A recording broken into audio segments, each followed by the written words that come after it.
12.8% నుంచి 8.1%కు తగ్గిపోయింది.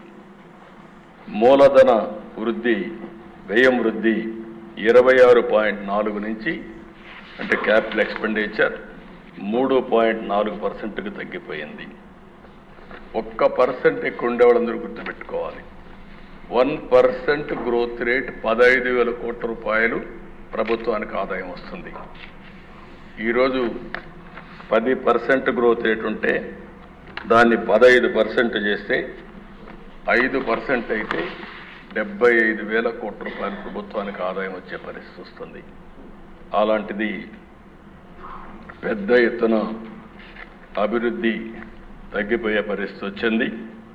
ఇంకొక పక్కన అధ్యక్ష, ఈరోజు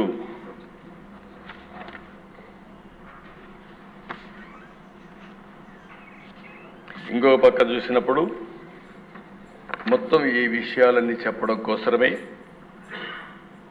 వైట్ పేపర్స్ అన్ని పబ్లిసై చేస్తున్నాం. ఇప్పటికి 4 వైట్ పేపర్స్ పెట్టాం. చాలా వరకు వాస్తవాలన్నీ ఇచ్చాం. ఇంకొక 3 వైట్ పేపర్స్ రేపటి నుంచి కూడా హౌస్లో పెట్టేదానికి మీ పర్మిషన్ అడిగాం.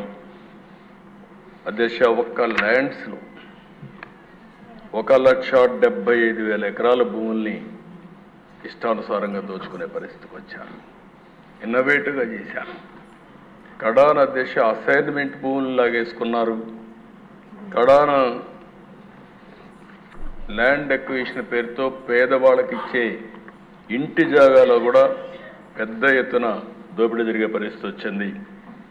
ఒక్క భూముల కుంభకోణమే 40,000 కోట్ల రూపాయలు.